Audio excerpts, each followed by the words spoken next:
So it's a little bit stressed. It's hyperventilating. Just because it's a little bit scared. It's normal. I don't know if you could see it's breathing, but that's hyperventilation. So things like that will cause a little bit of stress, and especially when they're babies, they can be a little bit more delicate. So it's not necessarily time. Like we barely have like 30 seconds. Well, I barely have 30 seconds handling it, interacting with it, and I could tell that it's not tolerating it. So 30 seconds may be a little bit for one snake, but definitely for this snake, it seems to be pushing the limits for sure. When handling a snake, I think it's more important to consider the environment versus the time. In my opinion, I find time a little bit less relevant because usually each snake is different, right?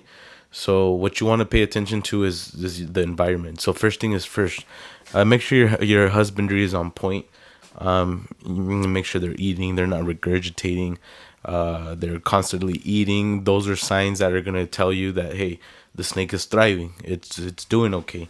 So the first thing is first, make sure that your snake is thriving and it's doing a excellent job with the food, with the water. Make sure it's not dehydrated, and that's gonna be step number one. If you have a new baby, just let it set, let it acclimate, let it. If your snake is not eating, then that's a cue for it, for you to leave it alone.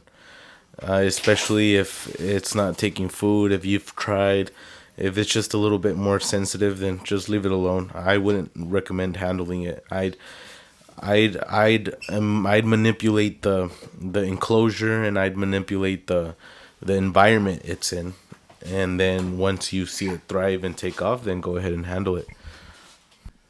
All right. So nowhere in the rule book does it say you can't hold a snake that's in shed. Instead, can you show us how you know the snake is in shed? Because it's in a blue tummy. It's a blue tummy, and it's like kind of gonna be in shed. And the eyes are just kind of like turning blue, kind of. They're starting to turn blue. Yeah, and I could just see the scales also. Yeah, the coloration's just very dull, huh? Yeah. But I So, can show you another lemon ghost that's like a different. But this one's like about to shed, so it's kind of why'd you call it a lemon ghost? because it's a lemon. Oh, because it looks like a lemon. It looks like a lemon ghost, but it's het Swiss. That's so crazy, huh? So we're gonna implement that into our lemon ghost project. You can't really tell that it's yellow, but I mean this snake is Yeah, screaming yellow. it's like kind of like a lemon ghost. He, Look, there's like a difference between those two. You can he's right there. they look the same, almost the same. Yeah, they are almost the same, huh? Yeah. I can't believe I caught it.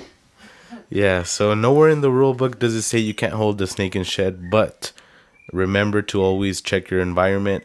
Once it does shed, if it sheds in pieces and not in one complete piece like it normally should, then maybe that's a sign for you to say, hey, maybe I shouldn't be holding the snake as much, or I shouldn't hold the snake while it's in shed, because by not shedding a complete shed in one piece, then that basically tells you that it doesn't tolerate handling. Every snake has a limit. Babies obviously tolerate less. Adults just know how to cope with it, you know. So think about it as like little babies. Babies cry when they're born. Adults want to cry, but they're able to cope with it. Should I handle a snake when it's digesting food? Well, when you handle a snake, you interact with it. You have to take it out from its heat source. The moment you take it out from the heat source, you're gonna change the digestive properties of the snake, right? It's gonna metabolize a lot less, and it depends how the snake reacts to it. So you just gotta check that out. Like, don't just handle the snake and just forget about it and be like, okay, I don't care if it was a good or bad interaction. You have to always follow through, just paying attention to those little details. So anybody watching this video, I encourage you guys to just pay attention to those kind of details, because a snake's going to tell you a lot. Obviously they don't have emotions, they can't talk to us, but you could see a lot about its environment. And stress And stress is the number one killer, and not just for people, guys, but also for snakes. So the more stress you have, the more cortisol, and then basically you're gonna have the reflection of overweight, underweight, not eating. It just like things like that. You have heart problems, you have blood problems, you have organ problems, you have neurological, physiological problems. So stress is the number one killer for people, for mammals, for animals, for snakes, for your hog noses. So just pay attention to stress, guys. Pay attention to the safety of your animal, and that's all I wanted to share with you guys. I know there's a lot to talk about, but yeah, good job. I like how you're holding it by supporting all the body. That's gonna help with the stress, right? So usually a snake becomes stressed when it doesn't feel secure. So you just want to secure the snake, which is really important. And then there you go, positive interaction. Now I wouldn't handle a gravid female. She's in shed and she's gravid. She's just cleared out already. Just because when you're handling, the purpose of handling is interacting with your snake. At this point, I would pick her up and move her to clean her enclosure, collect the eggs, this and that. But to handle and to, I think I don't that's the only situation I wouldn't handle a snake. Normally, if she's gravid and she's in shed and she's expecting to lay eggs soon, then I wouldn't handle the snake. And also, if the snake is not thriving, if it's not eating for you, if it's kind of sick, I wouldn't handle a snake. But other than that, I would handle a snake. And if you're into increasing the limits and just kind of seeing how far you could handle it each time, then yeah, go for it. Handle a snake. It should be a positive interaction. So make sure your environment is the temperature's good. It's not chaotic. I got 4 kids, so I really got to watch out. I got to bring the level of excitement down, so that way they can handle the snake, and the snake will sense that.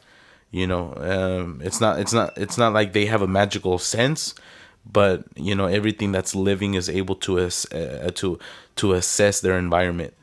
In this case, they're able to assess it through smell, through what's going on. If you corner a snake, obviously it's gonna get really stressed.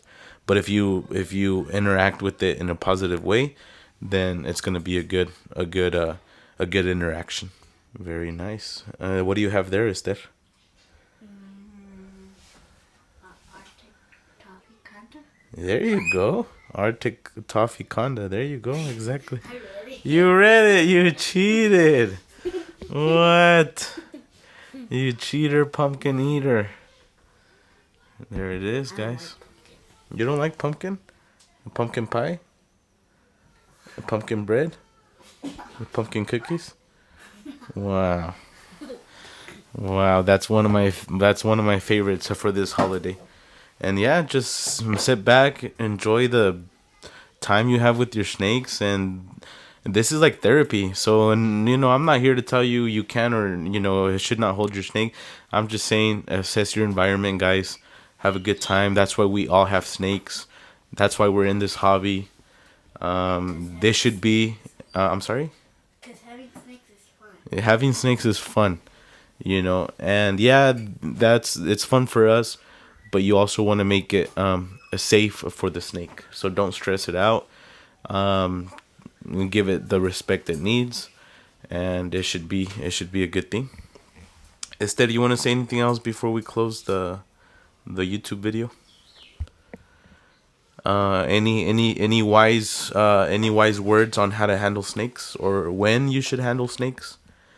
How long should you handle snakes in your opinion?